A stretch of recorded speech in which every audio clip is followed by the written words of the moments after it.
Welcome to Your Mind Health, the podcast where we have honest conversations about becoming the best version of yourself inside and out. I'm Allison Jones, and in this space, we'll explore mental wellness, personal growth, and everything in between. So whether you're looking for inspiration, tools to cope, to demystify the process of starting therapy, or just to remind yourself that you're not alone on this journey, you've found the right place. So get comfortable. Take a deep breath, and let's talk about your mind, your health, and your path forward. Hey there, and welcome to Your Mind Health. I'm your host, Allison Jones. In honor of Pride Month, we're diving into what it's like to come out later in life as part of the 2SL LGBTQIA+ community. We'll be exploring this through the lens of identity formation and looking at how trauma can shape the experience of coming out, or sometimes keeping parts of ourselves hidden. I'm really glad you're here for this conversation. Hi, I'm Allison Jones, founder and therapist at Huronia Mind Health and Trauma Clinic here in Ontario, Canada. I specialize in helping people heal from trauma and in working with couples to build stronger, healthier relationships. Joining me today is Julie Atkinson, the admin extraordinaire at our clinic. Julie's here. Julie's here to bring a fresh, non-therapist perspective and ask the kinds of questions that help us break things down in a way that's easy to understand and super useful for you. I'm so excited to welcome today's guest, Cait. Cait is a registered social worker at our clinic who brings not only professional expertise, but also her own personal experiences with identity, chronic illness, mental health, and trauma into the work she does with clients. She uses approaches like internal family systems and narrative therapy to really meet people where they're at and help them build a stronger sense of self. Cait is also a proud member of the 2SL LGBTQIA+ community and works extensively with folks within those communities. I'm really looking forward to our conversation today. Thank you for having me. So happy to have you. So Cait, you were telling us a story about coming out later in life, and just can you give us an idea about what your journey was with that? Yeah, absolutely. So a big part of, I guess, this story is that I grew up in a smallish town. It's bigger now, but a smallish town in Ontario, and grew up Roman Catholic, fairly conservative family at the time. And as I was growing up, I was kind of bombarded with the idea that I would meet a man, get married, settle down, have children, kind of that white picket fence, heteronormative ideal. So as this was essentially kind of told to me through school, through family, friends, it became kind of clear to me that, oh, okay, this is what I'm supposed to do.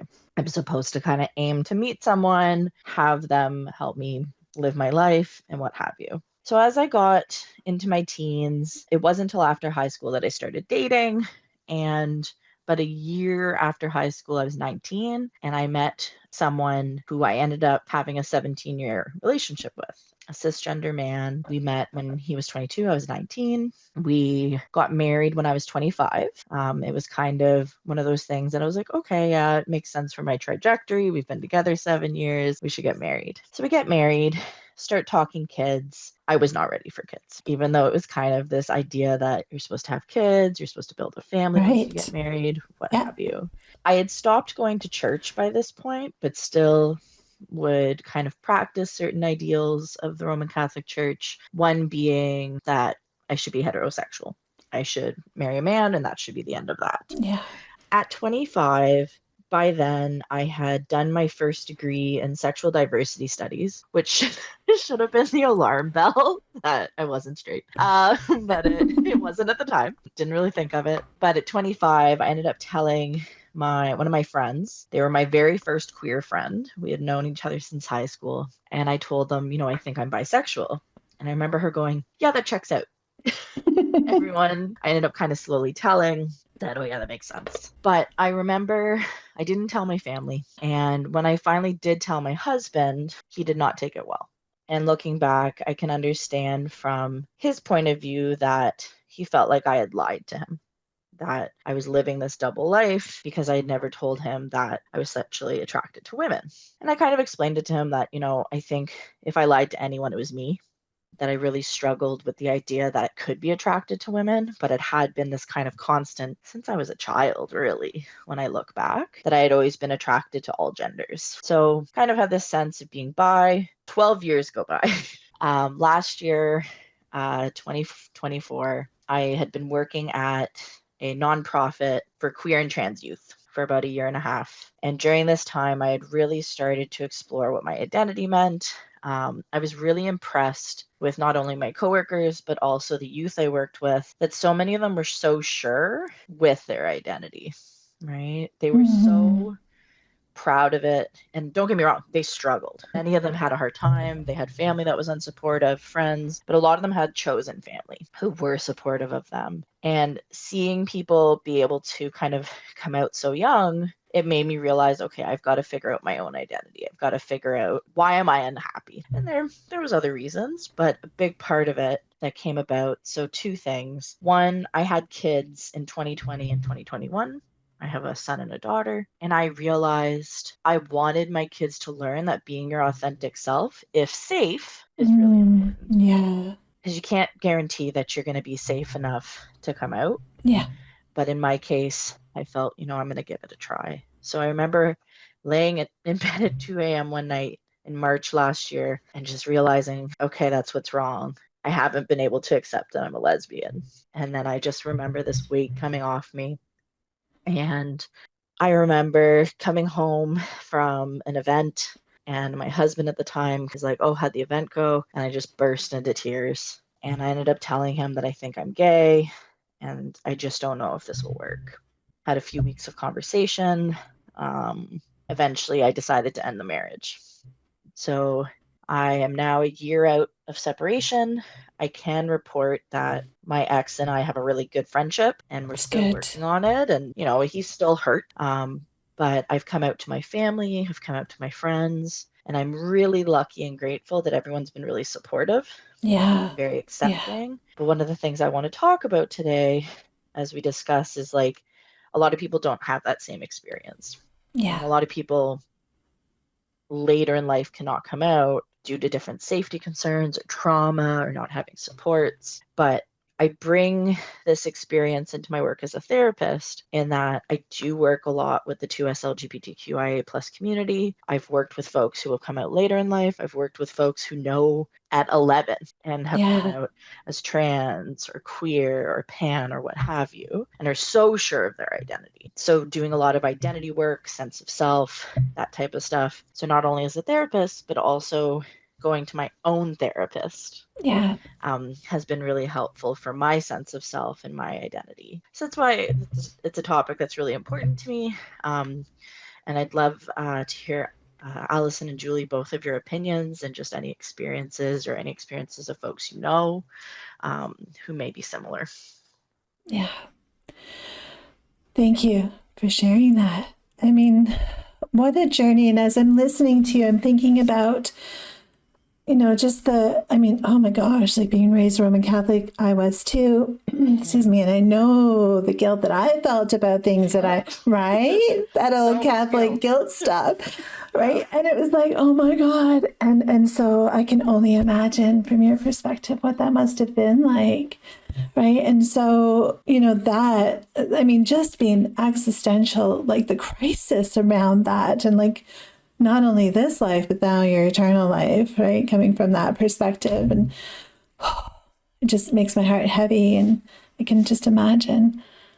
And then the grief of not, as you explored that journey and kind of now looking back, and the relationship with your husband, but then also the grief of letting go of that marriage and trying to find a new way forward, and loss of time as your authentic self. There's so many things here, Caitlin. That's what's really striking to me.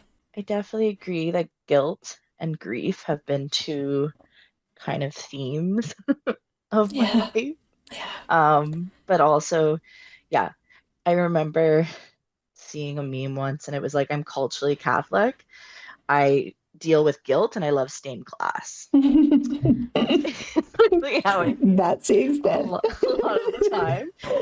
So anyone kind of raised Roman Catholic, or a lot of Christianity, a lot of religions, I think we're made to feel guilty. Not that it's necessarily the purpose of religion, but just some people take it there. Take it there, exactly. So there was definitely a lot of guilt around ending my marriage. its impact on my ex-husband, but as well as my children. Yeah, absolutely. They're very young. They're 3 and 5. Mm-hmm. But it felt like you were saying, like this authenticity, it was really important for me to be like, hey, this is who your mom is. Yeah. I want them to feel that come when they're older, they can be safe enough to identify however they identify.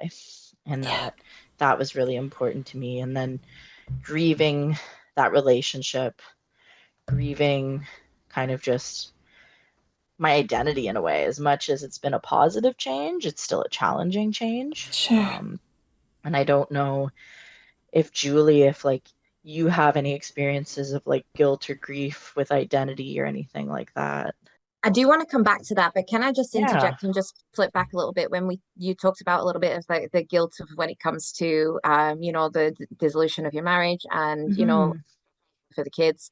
Can I just say from my own experience of my own parents' divorce that the power of seeing two happy parents, separated happy parents being their authentic self is incredible. We had, a very sort of rocky start because that first relationship was not a good one. And my mum and dad brought out the absolute worst in each other.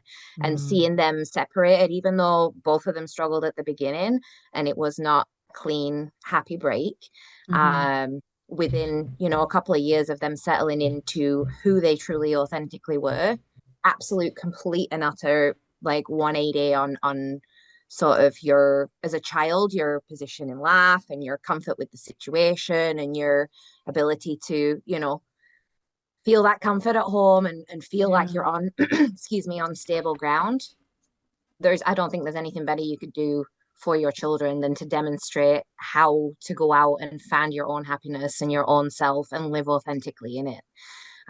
So as far as the guilt with that piece goes, can I just say from my own experience, what you're doing and stepping out to become your own true, authentic, happy person will do so much more for your children than ever having stayed in denial in a situation that wasn't the best for you, regardless of whether you guys were functioning or not. I just want to sort of put that out there. No, that's so important. That's really good to hear, Julie, because like you're gonna make me cry. But I feel like, yeah, you always feel so much guilt, and like people are always like, "Oh, stay together for the kids." And I remember, people kind of giving that opinion, and I'm like, I don't know. Like my parents weren't in a great marriage for a very long time, and it did kind of screw me out. So, It does. It does. Yeah. The joy of them finding happiness outside of that marriage definitely overshadows what came before. It takes a little while to get there, but it definitely does. Yeah. Oh, I love that. Yeah, sorry. Can we? No, it's. I got a little bit distracted with the. That's a perfect. Yeah. Oh, sorry. Where did we divest from before I ran down that road? What was your question initially there, Cait? Can you remember? Oh, that's okay. Just if you or Allison, really either of you, can think of, I guess Allison with being raised religious, but maybe Julie as well, like feelings of like guilt and grief, just like those feelings in general, how they've come up for you or people in your life. It sounds like maybe with your parents' divorce that could have come up, like.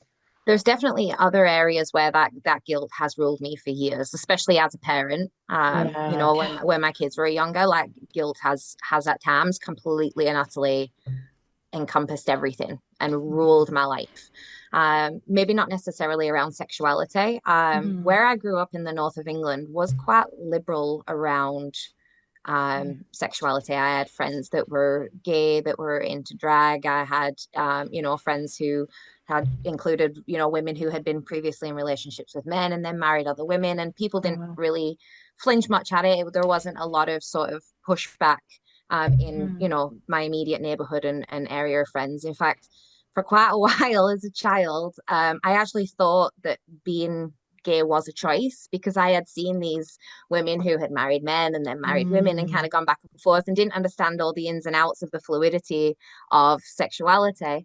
And I just assumed that, people who wanted children choose to marry, into a heterosexual couple, and people who either already have children or, that everybody was just attracted to everybody and they just decided based on their life path who they were going to pair up with and go along with. So I don't think my introduction to sort of sexuality and love was a little bit of a different landscape, I think, than maybe what you guys expected being raised in religion. Like had the Church of England in our schools, but homophobia wasn't a big feature for us growing up. There was a lot of acceptance, and then there was a lot of other things wrong with the area that I lived in, but acceptance wasn't really a thing that I saw pushed back up on much when I was growing up. So I was quite privileged that way. Nice. Yeah. Small town, a little bit north of Toronto, Ontario, is very, very sheltered where I grew up, right? So before the recording, I was telling you about that meme that I saw about a young man and his mother clearing out his old aunt's apartment after she passed, and how she had lived there for years with her roommate Janet, and how there was only one bedroom, and they never grew up. He couldn't wrap his head around, or was trying to wrap his head around the fact that there was only one bedroom, and so just the sadness that like leaves in me now, knowing that couple could never be their authentic selves with their people. But that's, I think, more what I saw, people very much staying closeted through their lives. I had a cousin who was, I don't think he was out until adulthood, but very much like there was always yeah, okay, great. And it was like, wasn't surprised when he came out. And I had another friend who very casually dropped in the middle of a conversation when he came out. And I'm like, I'm assuming you met somebody now because you're telling me this. And yes, thank God you've got someone finally. Because it was like, I told him the worst part about being his friend was that he was alone and that I wanted so much for him to have someone, right? So that, yeah, and then the guilt that they've suffered alone because they couldn't talk to you about it. I think the friend that wasn't out and we were best friends at that time, and he wasn't speaking about it. And, I think he was speaking to someone about it, looking back, but it wasn't something that he was talking to me about. So then I wonder, what did I put out there that made me perhaps an unsafe person? So I don't know, but yeah, there's lots of stuff, right? And yeah, So go ahead. That's why not only the upcoming Pride Festival and the Pride movement is so important, but also these conversations, because as someone who grew up exposed to all of the spectrum of sexuality and gender with the people that were around us, and seeing them accepted and just, nobody flinched, really sort of gave me, like I said, a privileged perspective of not having any fear around that. And ignorance and fear, that it breeds violence and lack of acceptance. So having these movements, having these conversations, having this opportunity for exposure for those youth that are questioning, that might be in these small towns, that are not getting that exposure in their day-to-day life, and that opportunity to meet and know and love the people that are a part of this community, and understand that we're all the same fundamentally. It opens that door for them to see that you're just like us and we're just like you, and we're all the same regardless of where we land on the spectrum, and everybody's just kind of trying to work it out. So I think it's important to keep these conversations going and keep that representation going, and make sure that there are spaces where our youth that are coming, and even the adults that have lived this closeted life, can realize that these safe spaces do exist, this conversation is happening, these people are here, and it's okay for you to sort of, step into who you are and be out there in the world. Yeah. I think definitely having more people to it's like a kind of process where I've seen with like social media, there's a lot of like what we call like queer and trans elders that have really stepped forward to like be on social media and be like, hey, I was closeted this long and now I'm open. Or people even like trans folks transitioning much later in life. I've seen a lot of folks on social media who in their 30s, their 40s, their 50s, their 60s, even older, finally having an opportunity to feel safe enough to transition. But Julie, you're right. Like the Pride movement, having a Pride Month, these are all really important because Pride is a protest. Like, that is the purpose of Pride, is that it's to fight for our rights, to really be visible, so that we're here. It's like, we're here, we're queer, like, get over it. Like, Yeah, absolutely. to kind of continue that rhetoric. And like, I think you're right that, it's really amazing that you grew up in spaces, Julie, where everyone was really accepted. And I think it's so nice to hear. But I know a lot of people make assumptions around like Canada, that it is a very accepting country. And don't get me wrong, a big chunk of it is, the government is technically, like, our government now. But I think there is still pockets of folks, pockets of movements that are LGBTQIA plus, right? So the political climate in a lot of the world right now, not great. Definitely impactful. So I think these movements are so important. And like, it also impacts folks, Allison, like you were saying with the story with like the roommate, that they had to stay closeted their whole life. And like, you never know why people do. It can be safety, it could be trauma, it could be that, I know there's a lot of folks that are like, I never hid it, you just never asked, or you made assumptions, or you assumed I was straight, or what have you, right? Like, there's so many different stories I hear from not only social media, but my clients or my friends or my family. And like, it's such a changing landscape. It's definitely getting better, but there's still so much work. Yeah, there's so much. I think it'd be really nice if everybody could just sort of come to the table and just sort of come as they are, without having to be put in a box. Absolutely. Exactly. That would be my dream. Right, just be who you are. Present as yourself, and just bring who you are to the table, and not need to And whoever you love, because that's got your tag on, or right. have to move around the party. Less assigned seating and a little bit more, get out on the dance floor.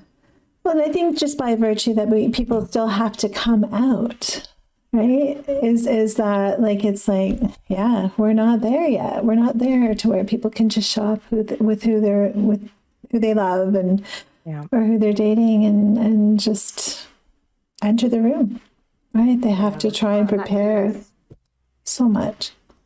I think a part of that too as well comes down to the visibility, that people still feel they need to come out when it's really nobody's business other than the ones that you are, potentially dating and trying to settle down and start a life with. It's not, it's not necessarily other people's business, but because this space hasn't been created where we feel we can all come to the table just who we are and as we are, that people feel that need to sort of self-identify and put in a box and have to categorize for other people who they are.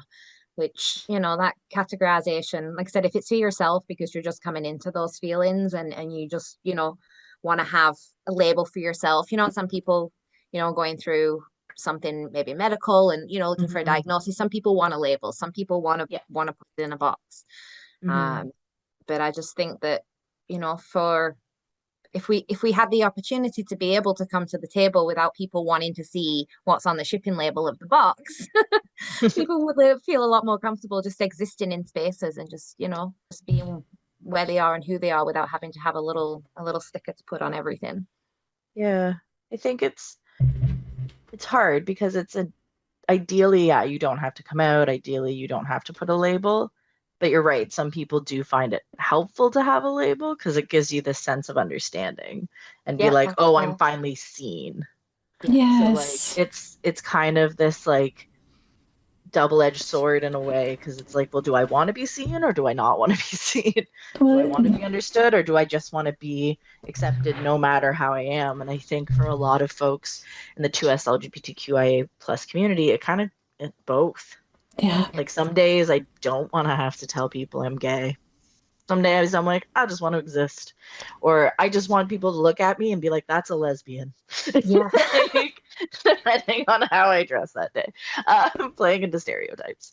But it's almost like society throws you into a role now and expects everybody who is openly gay to be an advocate and to be strong and to be able to represent for the youth and to be able to be a voice for the people when we're all just the same person struggling, and that's part of my concern with the labels is the expectations that come with now I'm out, and having this expectation that you can stand up and always be true in your convictions, and that you're not going to waver. And do you know what I mean? It's a lot of pressure. Yeah. Absolutely. Yeah. Yeah. Yeah.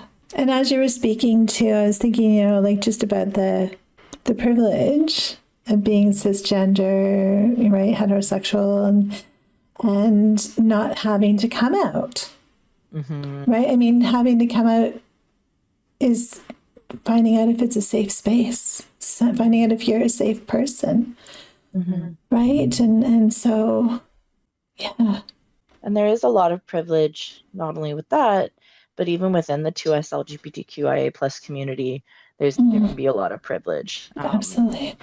In that there's biphobia, there's transphobia within the community, like a lot of, certain expectations or certain, like, okay, you see queer folks, but like who are the ones being represented? And it's often like white, cis, lesbian and gay lesbians and gays. Like that's what a lot of representation is, and it's getting better, but I want to see folks like BIPOC folks. I want to see trans folks. I want to see BIPOC trans folks. I want to see BIPOC bi trans folks. Like I want to see that. Yeah. Those folks feeling safe enough, but a lot of them don't. Yeah. So it's like I have a lot of privilege as a white lesbian. Like I do have a lot of privilege where I can feel a little bit safer to come out and like be able to be like, hey, I know with myself, I'm still exploring my gender. And I don't feel necessarily that cis is like I'm a cis woman, but I'm more gender fluid. So I know there's that, but I can also move through the world, people assuming I'm a cis woman. Yeah. And that has a lot of privilege, right? Like I don't have to out myself. That's right. And there's so much privilege in that, not having to come out of the closet too.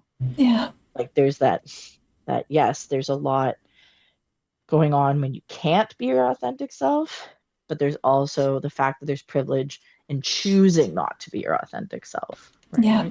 Not so much for safety, but for just, I don't really feel like telling people. And if you don't have to, right, there can be privilege in that, but also then it can be a good thing. So I'd consider that also almost a thing for safety, even if it's your emotional, mental safety. It's still you're maintaining your own sort of safe space and your own peace in that. That's true. That's true. It's not always about physical safety. Those are, that's not the only thing that wounds, right? Yes, absolutely. I would actually say emotional safety is probably the more harmful, right? It lasts longer. Yeah. It's such a complex thing, right? Just, like any kind of cultural competence, right? Like I hate those words, but at the same time, it's like, just ask, just like, don't assume, don't make any assumptions about anyone, right? And or don't ask, but just be. Caitlin, that you don't have to answer, but I'm just wondering, for as an adult who took a little bit longer to sort of come to your own personal realization and your own sort of identity, what would you say was sort of the biggest sort of feature in your life that was holding you back from being able to understand who you truly were? I know there was a little bit of time between you sort of coming to the realization there was more to explore, and then actually sort of taking steps more into that role. But what do you think it was that sort of kept you sort of in those chains, if you will, mentally for as long as you sort of were in denial, essentially? Yeah.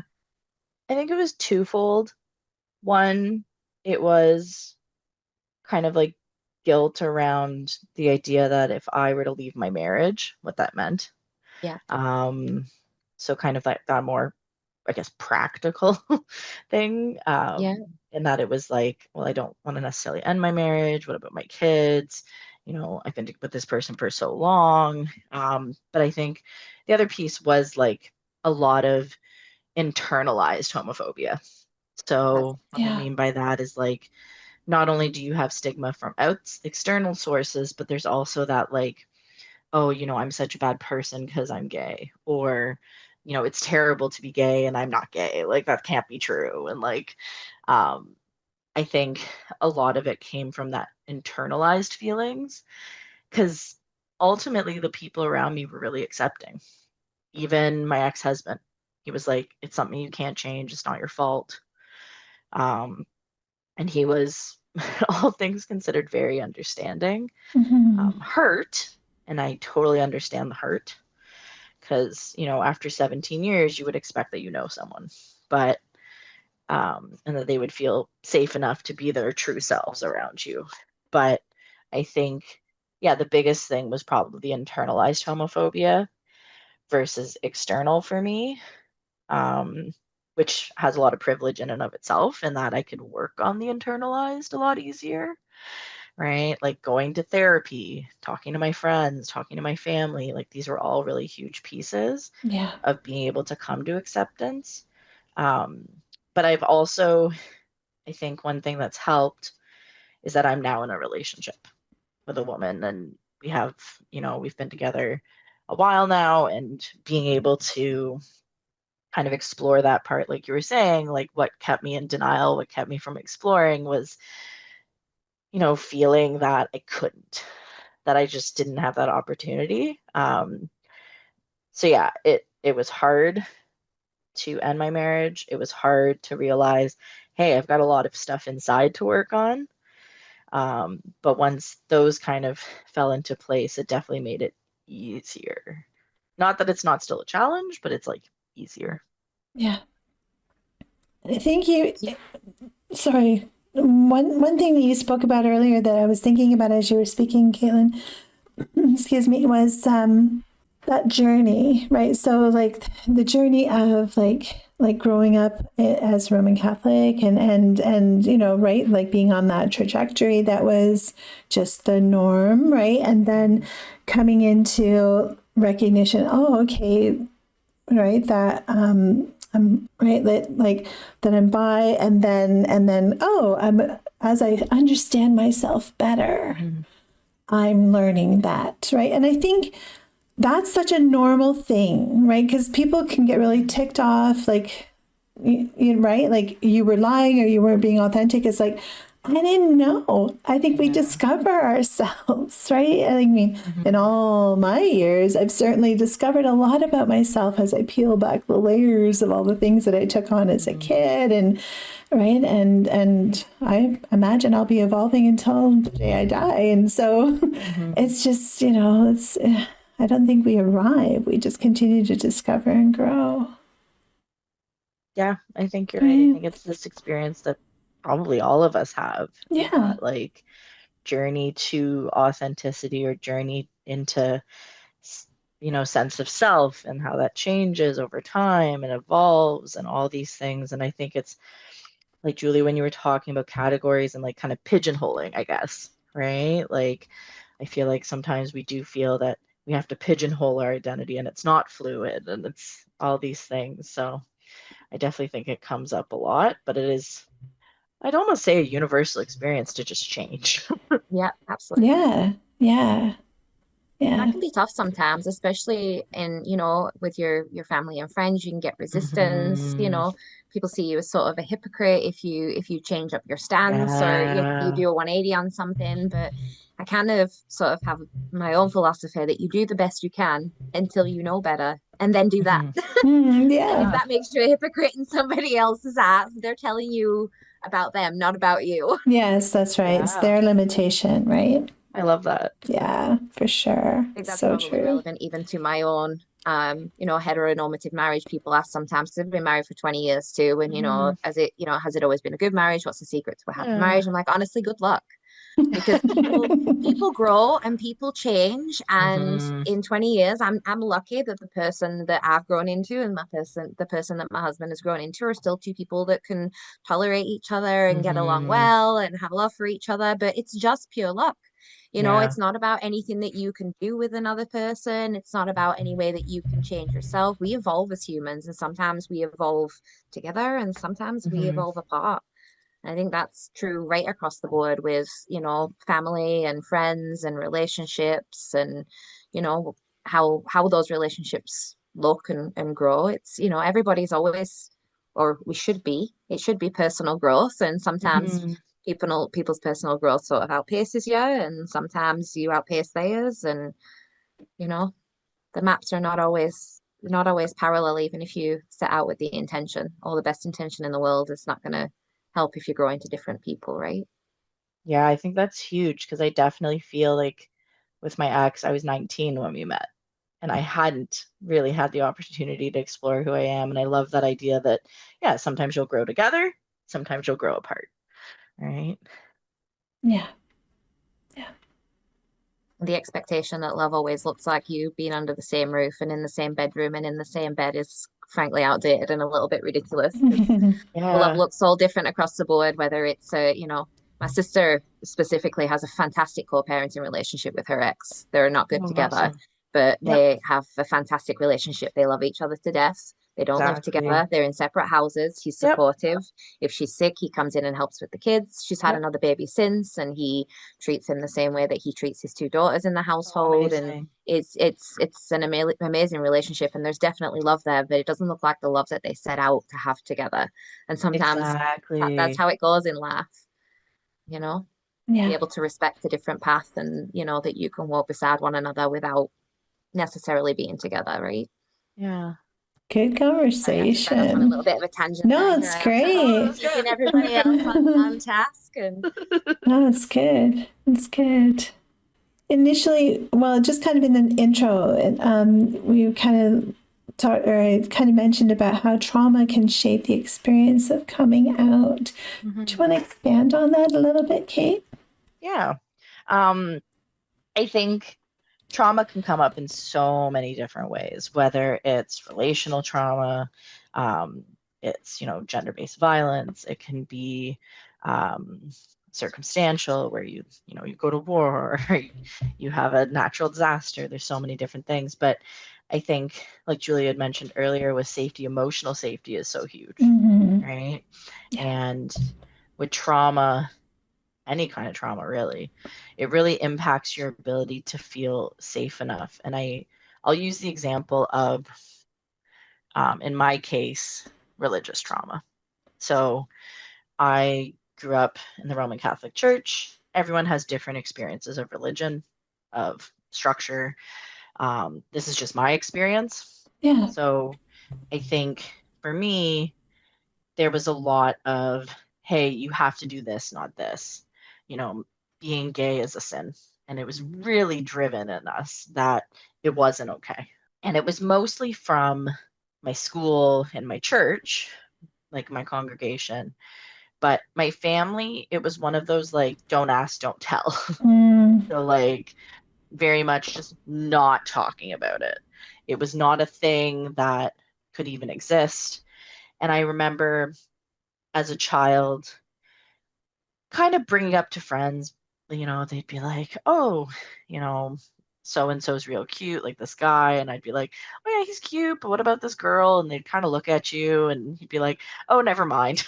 mm, um, and just as I kind of grew up feeling like I had to constantly hide the fact that I was attracted to women. Um, in my church, we didn't have conversion therapy, which is a huge, thing that yeah. we have a lot of laws around now, but at the time, there were no laws.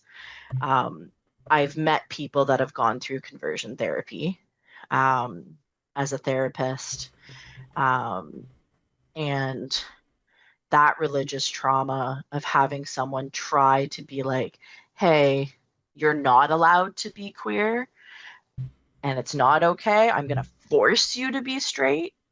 Um, that religious trauma can cause a big difference. But I think also trauma in general. So whether that's, you know, being stigmatized, not only for your sexuality, but add on all the different layers of things like racism, ableism, transphobia, classism, so many different types of oppression, you kind of compound those and trauma is going to impact you no matter what. Yeah.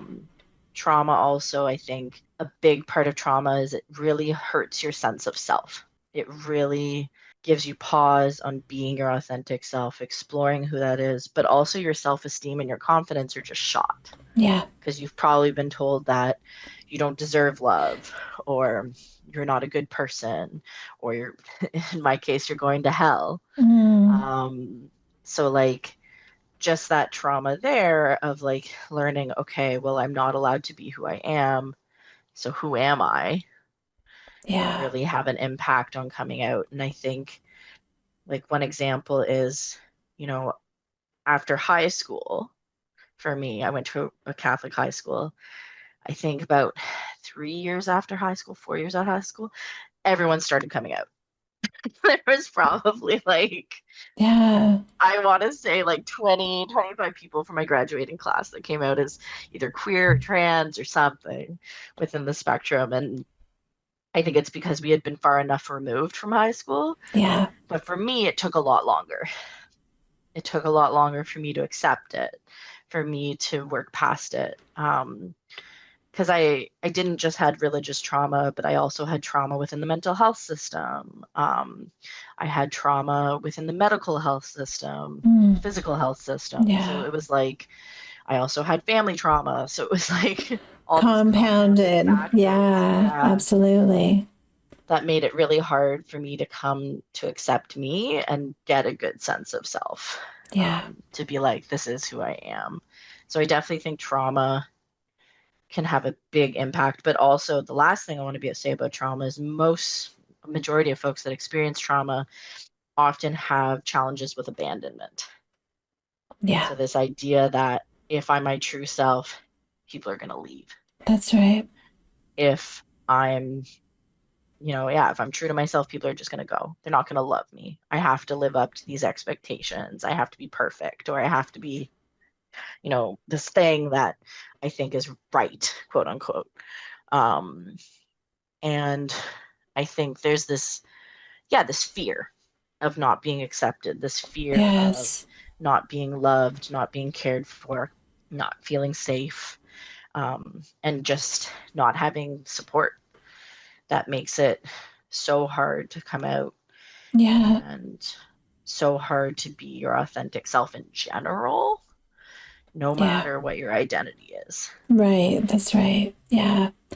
It's like, I don't know, like that analogy of the invisible backpack that we all carry and all these rocks in there, right? Like all the things that we carry, the burdens from the beliefs that we've taken on about ourselves. And as you were talking about that, Cait, I was like, it was actually like my mind is picturing like this little person being squished under boulder after boulder. It wasn't just in the backpack, it was boulders.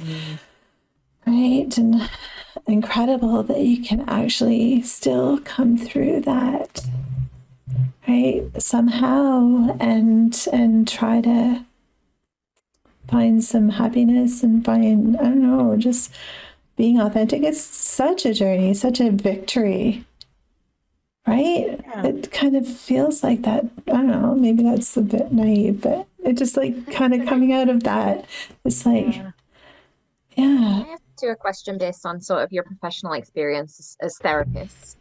Obviously, a lot of people are coming to you guys to try and work through trauma that they've experienced.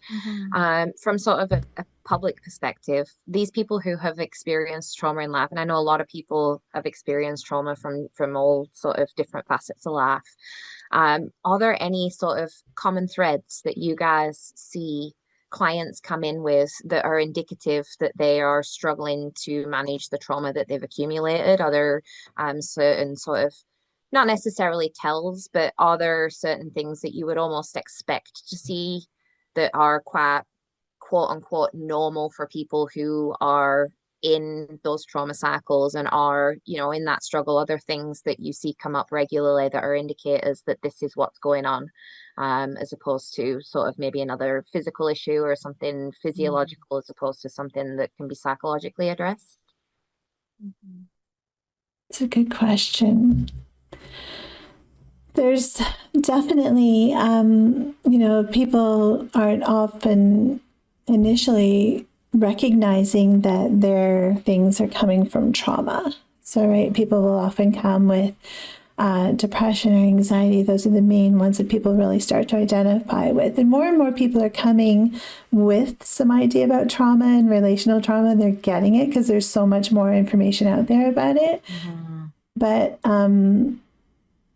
just perfectionism, like never, like always striving to exhaustion, right? Like, so you'll see those people with really like high drive that never take a break, and it's trauma underneath that, right? So I'm not sure I'm answering the question, but the tells really is just like anything that feels like it's not a choice, right? Like if like I have to work so hard because no one else is going to help me. I'm all alone. That's not a choice, right? If it's like if I for independence, right. Like I'm the only person I can rely on because nobody else is coming to help me. Even if you're side by side with a partner and you're both doing it, right? There still can be for that one person or even both at times that I have to do this alone or I am alone in this.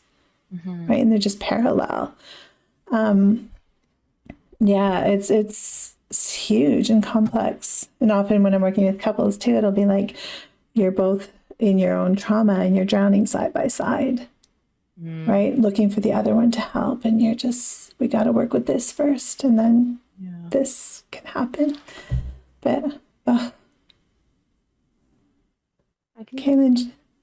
Few other things, and I think the kind of two that I want to mention, I think have to do with today's conversation around like, one, I would say folks with trauma often have, and it could be in conjunction with other mental health stuff, but often have this habit of blowing up their lives and self-sabotage. So like when things seem too good, you question it. You're like, I don't know about this. Like, this seems too good. This seems like it's okay. And I see this a lot with folks who have like trauma and say like bipolar disorder or trauma and, something like borderline personality disorder where it's caused by trauma. And I see this a lot with like they'll come in and they'll be like, oh, well, things are going too well.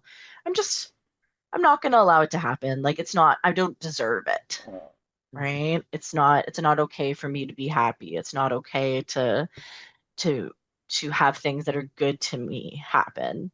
And this goes along with our conversation around guilt earlier. I find a lot of folks with trauma, and whether or not they've been diagnosed with CPTSD or PTSD or other mental health stuff, they often carry a lot of guilt. And whether that's around taking up space, I often, with a lot of clients, will be like, do you feel guilty for existing? And I feel like a lot of folks with trauma do, because they're like, oh, well, other people have it worse. And then you get into that, like what I call the struggle Olympics, where you're always comparing your trauma and being like, it's not that bad, But trauma shouldn't be ranked. What's traumatic to one person may not be traumatic to someone else, but it's still trauma and it's still impactful on people's lives. Yeah. But you end up feeling this kind of guilt. So like I agree with Allison around that hyper independence, the kind of feelings of perfectionism. Like I definitely agree that those come out with folks who have experienced trauma, the guilt, the kind of the self-sabotage.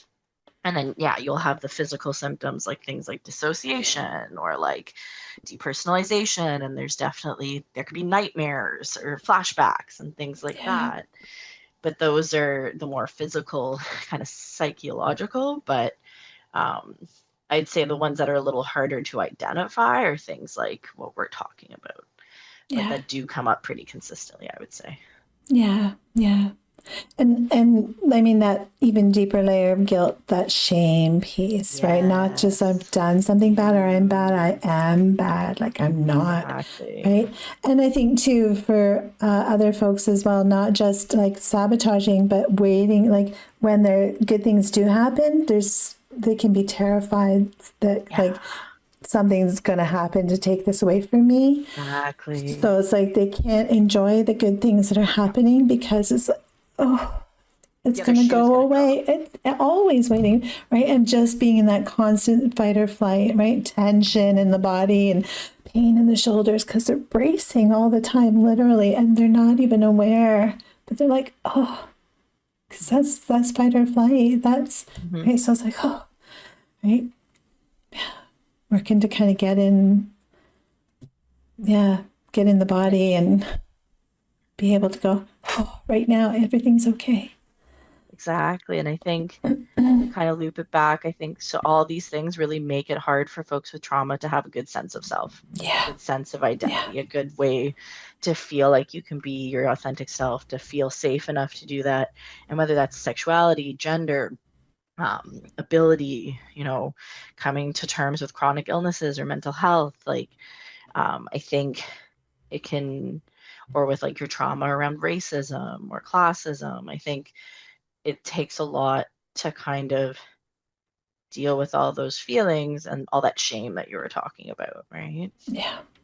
Those are some really good indicators, I guess, for sort of the general public that they maybe would benefit from seeking out some care from maybe more of a trauma-focused therapist as opposed to sort of a general, practitioner. Yeah, sometimes certain ways of trying to overcome, like conversion therapy or, even some other forms of modalities for some people can be much more like shame inducing, right? So like it's actually more traumatizing for that person to undergo therapy. So it's so important, right? Trauma informed is really important, and to have a really good understanding, not just like stamping it on your on your business card and saying I'm trauma informed. It's like, are you though? Yeah, exactly. Like, I don't know about that. Yeah, for sure. I definitely had therapists as a teenager that were like, yeah, we're trauma informed, and then I was like, I'm not going to therapy now, and I didn't go for like 15 years because I just couldn't. I was Back like, into nope, protection, right? Exactly. There's too much shame around it. And I'm sure if I had maybe continued therapy as a teenager, maybe I would have come out earlier. Right? Like, I just don't know. But well, I mean, really, really important question for people who are fairly new to therapy or maybe have never tried it before. Do you guys have any tips for how that person can sort of shop for a therapist and what to be looking for when they're looking for a connection with somebody that's not going to scare them away from that process and make them think that, this is, an industry that's set out to re-traumatize them as opposed to, in fact, being, medical care for your mental health? I've got that. Do you want to start it? No, you can. I think just for me, it's just, this is hard work. It's going to be uncomfortable. And if there's ever a time where you're feeling discomfort, if you can't tell your therapist that, that's important. Right? Your therapist has to always be checking in. I think it's really important that we, as therapists, we're open for a lot of feedback. I ask my clients all the time, is that feeling okay? How's that feeling once I say that? Right? I'm really always checking. And if I feel like they're not telling me ever, are you telling me just because you think I want to hear that? Right, so I'll challenge that too, because again, it's like, it's really building that comfort. So because that's what people don't have. They don't have agency, right, when they have trauma. So telling somebody you're hurting me is really, really hard. Right. So Caitlin, like you said, you stopped therapy, but you were protecting yourself, right? And so, and if it's hurting you, stop. It's okay to stop and find somebody else. It's important that you do. Right? People need to be able to do that for themselves and know that that's okay. It's a really good thing if you can do that. Being able to self-advocate, I think is huge when you're going to therapy, and like knowing what you do and don't want. And being able to tell your therapist, but also for me, it was like finding a therapist meant not talking to a robot. I didn't want a therapist who would just use a bunch of jargon Checking because boxes. yeah, like it's like I don't need you to sit here and tell me all about the courses you've taken. I don't need you to sit here and tell me about your schooling. I don't need you to sit here and I just want to know you're a person Yeah. that has feelings and probably has biases and opinions. I'd rather know that. Like I want to know if my therapist is homophobic. Like I want to know Yeah. Yeah. right? Like, I'd Yeah. like to know your values. I Yeah. think it's important. Like, you don't have to give me your life story. I know a lot of therapists do not use self-disclosure very much, and that's okay. I personally like a therapist who will at least use a little bit Yeah. because I find I connect better. But I think a big thing is also there may be certain therapy styles that you've read up on. Like it's okay to do your research. You know, Mm. I know some therapists are like, oh, well, you don't know because you looked at Google. And it's like, well, no, actually, Google can be really helpful. Hmm. There's some Yeah. great resources out there. Or like, I know there's a lot of therapists that are against social media and like all the information on social media. And like, don't get me wrong, you have to take it with a grain of salt, sometimes a cup of salt, Mm. where you go in on like therapy TikTok and like therapist Instagrams and all these things, but a lot of it can be really good information that you can bring to therapy Yeah. and you can ask the therapist about. And I think, like Allison said, being able to sit with your discomfort and also tell your therapist you're uncomfortable Hmm. and then bring up things that you're like, hey, you know, I actually think this would be really helpful for me. Can we try this? Yeah. And that's okay too. Yeah. Um, and question your therapist, I think, is a big thing. And Absolutely. if they say something and you're like, hey, wait a second, you're allowed to call them out. Yes. You're allowed Yeah. to say something. And Yeah. you shouldn't just have to sit there and take it. And the Mm. last thing I'd say for folks that are new to therapy is the therapist's role is not to tell you what to do. That is not their purpose. They can give you options. They can talk through pros and cons. They can talk through different things. They can even be like, if I was in this situation, I'd maybe try this. But like, they're not going to be like, well, they shouldn't be like, oh, do this. Yeah. They really shouldn't do that. It's bad practice. Yeah, exactly. Bad And practice. But there are harmful for therapists like people. that. There are. There are. Yeah, Yeah. Yeah. Yeah. You don't want to be in another abusive situation, right? exactly. And it can happen. Exactly. It can happen. Exactly. I know that not everybody loves social media, but again, I think that's part of why some of these conversations are important to be able to set that Exactly. expectation and have that door open. You know, we're not in here saying, try this and everything will be magic. Plunge your face in some ice water and the world will be rose colored and magical and smelling of flowers.